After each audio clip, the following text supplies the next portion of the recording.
одлични анализи и одлични соопштенија имаше Министерката за труд и социјална политика, која што ги објасни и законот и методологијата.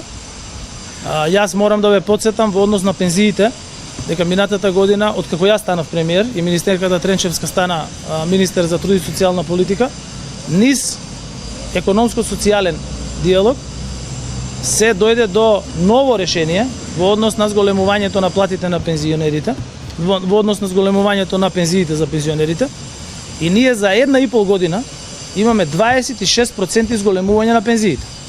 Ако во моментот кога ние дојдовме на позициите, минималната пензија беше 9.000 денари, сега е 12.500 денари, ќе стане во септември 13.000 денари.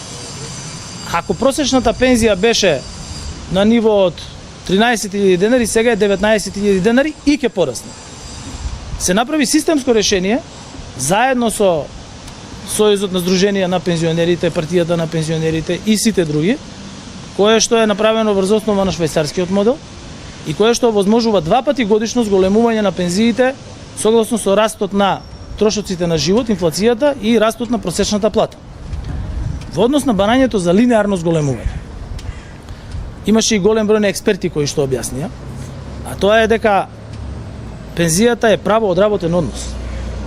И вие не можете да израмните некој што плаќал 15 години стаж или 15 години стаж на минимална плата и некој што плаќал 30 години стаж на многу поголем износ. И да кажете сега тоа е исто.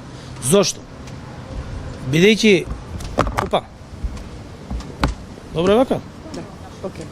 Бидејќи пензијата е резултат на годините стаж кој што ги имал секој поединец и висината на уплатата која што ја правил. И тоа е уставна категорија. Фондот за пензиско осигурување е фонд на осигурениците. Тоа е нивни фонд. Државата дотира од изворните приходи на буџетот за да може тој да функционира непречено.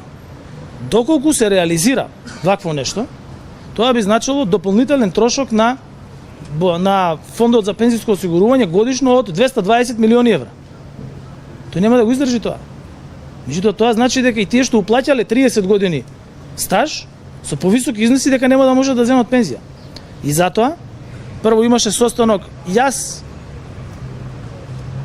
почитувам секого во државата, секој заслужува и повеќе и подобро, меѓутоа никој не може да каже дека пензиите не се зголемени 26% откако јас станав премиер. Јас се сеќавам на времења кога пензионерите имаа пензии од по 7-8 илјади денари и пред избори им се зголемуваа по 570 денари пензиите. Тоа никој не го зборува.